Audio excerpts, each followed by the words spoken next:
শিকেই আবাস প্লাস কর্মহীন হাজার হাজার শ্রমিক, চরম দুশ্চিন্তায় ইটভাটার মালিকরাও। তাই চলতি মরশুমে জেলা সহ রাজ্যের বিভিন্ন জায়গায় বন্ধের মুখে বহু ইটভাটা। কাজ হারিয়েছে ইতিমধ্যেই হাজার হাজার শ্রমিক। পশ্চিম মেদিনীপুর জেলায় বর্তমানে 102টি ভাটা চলতি বছরে বন্ধ হলে দাবি ইটভাটা মালিক সংগঠনের। জানা যায়, আবাস প্লাস যোজনার লক্ষ্যে কোটি কোটি ইট বানিয়েছেন ভাটা মালিকরা। বছর ঘুরলেও সেই ইট মজুদ রয়েছে এখনো। এর ফলেই নতুন ইট তৈরির ঝুঁকি নিচ্ছে না ভাটার মালিকরা। তার ফলে কর্মহীন হয়ে পড়ছে হাজার হাজার শ্রমিক। জানা যায়, সাধারণত নভেম্বর মাস থেকে ইট তৈরির মৌসুম শুরু হয়ে যায়। ইট ভাটা মালিক সংগঠন সূত্রে খবর, রাজ্য জুড়ে প্রায় 90% ভাটার ইট তৈরির উদ্যোগ নেওয়া হয়নি এখনো। পশ্চিম মেদিনীপুর, ঝাড়গ্রাম, পূর্ব মেদিনীপুরে এই প্রায় 700-র বেশি রয়েছে ইটভাটা। চলতি বছরের গোড়ায় আবাস প্লাস যোজনায় জেলা প্রশাসনের নির্দেশ মেনে দুই মেদিনীপুর জেলায় প্রায় 2 লক্ষ বাড়ি তৈরির জন্য প্রায় 62 কোটি ইট তৈরি হয়েছিল ভাটা মালিকের। এমনই দাবি ওয়েস্ট বেঙ্গল ব্রিকফিল্ড অনার্স অ্যাসোসিয়েশনের। সকলেই এখন তাকিয়ে রেখেছে যে কবে আবার ইটভাটা চালু হয়। আর এই ইটভাটা বন্ধ নিয়ে ইতিমধ্যে বিজেপি তৃণমূলের নেতারা একে অপরের উপরে দোষারোপ করতে শুরু করেছে। জিন, ঘর বন্ধ, প্রেমে ব্যর্থ, বশীকরণ, বিচ্ছেদ, চাকরি, বিবাহ, ব্যবসা সহ সমস্ত সমস্যা সমাধানের জন্য যোগাযোগ করুন জাকারিয়া সাহেবের তদবিরখানায়। ইনভার্টার পরিস্থিতি আমাদের খুবই খারাপ। অ্যাকচুয়ালি 2015-তে 15-র পর থেকে আমাদের ব্যবসাটা ক্রমশ নিম্নমুখী হয়ে যাচ্ছিল।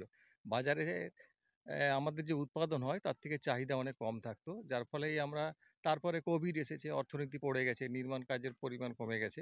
তা আমরা চেয়েছিলাম যে ধীরে ধীরে প্রোডাকশানটা কমিয়ে যাব, ব্যবসাটাকে ধরে রাখতে হবে, কারণ আমাদের ব্যবসাটা সিজনাল। কারণ আমরা যদি ধরে না রাখি তাহলে আমাদের যে শ্রমিক কাজ করে 2 বছর পরেও যদি চালাবো বলে সিদ্ধান্ত নিই, তখন আমরা শ্রমিক পাবো না। সেইটাকে কন্টিনিউশন রাখতে গিয়ে আমরা ব্যবসাটাকে কম প্রোডাকশন করে চালু রাখবো ভেবেছিলাম। কিন্তু গত বছর আমাদের পশ্চিমবঙ্গের সমস্ত জেলারই জেলাশাসকরা আমাদের সংশ্লিষ্ট এরিয়ার ইটভাটা মালিকদেরকে দিয়ে মিটিং করেন। তাতে বলেন যে আমাদের প্রচুর আবাস যোজনা হবে এবং এক একটা জেলাতে কোটি কোটি ইট লাগবে। সেক্ষেত্রে আমরা যেন সরবরাহটা গ্যারেন্টি দিতে পারি এবং সেই মর্মে আমাদেরকে প্রোডাকশন করার জন্য উৎসাহ দেওয়া হয়। তো আমরা সেই উৎসাহে উদ্বুদ্ধ হয়ে আমরা অনেক বেশি ইনভেস্ট করে অনেক টাকা এক্সট্রা রেট দিয়ে আমরা প্রোডাকশন করেছিলাম। তারপরে আবাস যোজনা হয়নি, যার ফলে কোটি কোটি ইট প্রত্যেক ভাটাতে পড়ে আছে। যার ফলে এই বছর যে শুরু করব সেটা শুরু করাটা আমরা ক্যাপিটাল পাচ্ছি না। কিছু কিছু ভাটাওয়ালা উৎপাদন থেকেও আরও অনেক কম খরচে ইট বিক্রি করে চেষ্টা করছে এবছর ব্যবসাটাকে রানিং করতে। সেটা সকলের পক্ষে সম্ভব হচ্ছে না। তারা বসে আছে, কাজ পাচ্ছে না। তারা কেউ কাজ পাচ্ছে না। যেমন কাঁটাখালী, ঝাড়গ্রাম, বসিরহাট, বারাসাত, পূর্ব মেদিনীপুর, এখানের ভাটাগুলো সমস্ত স্থানীয় শ্রমিকের উপরেই নির্ভর করে। তারা কেউ কাজ পাচ্ছে না, বসে আছে চুপ করে। মুর্শিদাবাদ, কেউ কাজ পাচ্ছে না। বিভিন্ন ট্রেড ইউনিয়ন আমাদের কাছে রিকোয়েস্ট করছে চালু করার জন্য, কিন্তু তারা তো আমাদেরকে চাপ দিতে পারে না। 102টো ভাটা আছে, এখন পর্যন্ত একটা ভাটাও চালু হয়নি। সারা রাজ্যে এরকমই অবস্থা। ঝাড়গ্রাম পুরোই বন্ধ আছে। আগে যে আপনারা প্রোডাকশন করেছিলেন সেই মালটা বিক্রি হয়নি? না, সে মাল বিক্রি হয়নি, কারণ বাজারে চাহিদা নেই।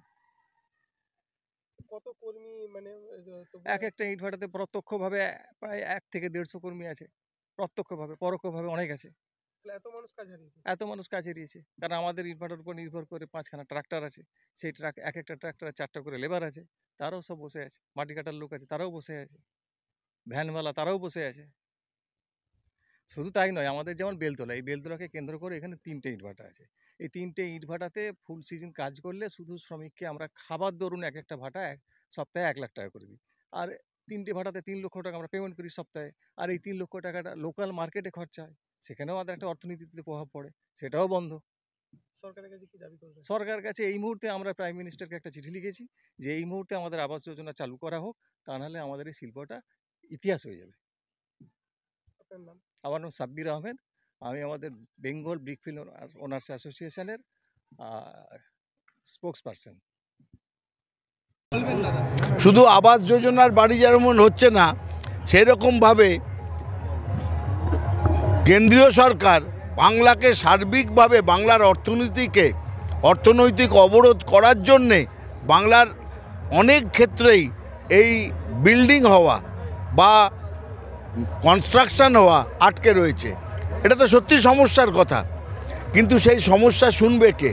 কারণ যদি ইট শিল্পের সঙ্গে যুক্ত যারা ইট ভাটার মালিক, তাদের সমবেতভাবে গিয়ে কালো পতাকা নিয়ে আর তাদের বাড়ির বউদের ঝ্যাঁটা নিয়ে শুভেন্দু অধিকারীর মিটিংয়ে ঝ্যাঁটা দেখাতে হবে এবং ওই কালো পতাকা দেখাতে হবে যে তোমাদের জন্যে আমার বাড়ির লোকরা খেতে পাচ্ছে না। এরকমভাবে প্রতিবাদের সময় এসে গেছে। দেখুন, কেন্দ্র সবসময় চাই শুধু পশ্চিমবাংলা কেন ভারতবর্ষের সর্বত্র জায়গায় উন্নয়ন হোক। তো সেই জায়গায় আজকের দিনে আমরা দেখছি তৃণমূল চোর মুখ্যমন্ত্রী, তাদের চুরির দায়ে সাধারণ মানুষ আজকে উন্নয়ন থেকে অনেকটা পিছিয়ে রয়েছে, বিশেষ করে পশ্চিমবাংলা।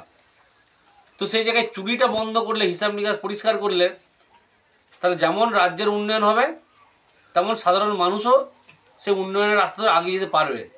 আজকে আপনারা বলুন তো, এই তৃণমূল সরকার 3টে টার্মে হয়ে গেল, 3বারের মুখ্যমন্ত্রী মমতা বন্দ্যোপাধ্যায়, চোর মমতা বন্দ্যোপাধ্যায় হয়ে গেল, রাজ্যে কত শিল্প হয়েছে? হয়নি। যে সমস্ত মানুষ শিল্পের জন্য এগিয়ে এসেছিল তাদেরকে বাড়ি চলে যেতে হয়েছে। তো সেই জায়গায় আবাস যোজনা, জব কার্ড, এমনকি রেশনের চাল, সমস্ত দিক থেকে বুড়ি দুর্নীতি করেছে, চুরি করেছে। সেই টাকাকে আত্মসাৎ করে তৃণমূলের নেতা নেত্রী কোটিপতি হয়েছে, বিশেষ করে পিসি আর ভাইপো। তো এরা যদি চুরিটা বন্ধ করে হিসাব নিকাশ ক্লিয়ার করে দেয় তাহলে কাজটা আরও দ্রুত হয়। আবারও বলছি, সেজন্য আমরা বলছি যে সমস্ত শিল্প, বিশেষ করে যে ইটভাটার মালিক যারা রয়েছেন, ইট শিল্প, তাদের পাশে বিজেপি আগেও ছিল, এখনও আছে, আগামী দিনও থাকবে।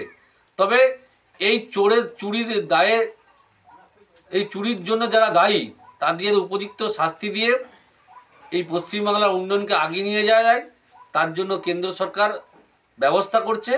হয়তো আর একটু সময় লাগবে, তবে আশা করি এটা ক্লিয়ার হয়ে যাবে। আবারও বলবো, ইট শিল্পদেরকে, যারা বিজেপির প্রতি আস্থা ভরসা রেখেছেন, যারা রাখেনি তাদেরকে বলবো একটু সময় লাগবে। বিজেপি আপনাদের সঙ্গে ছিল, আছে, আগামী দিনও থাকবে।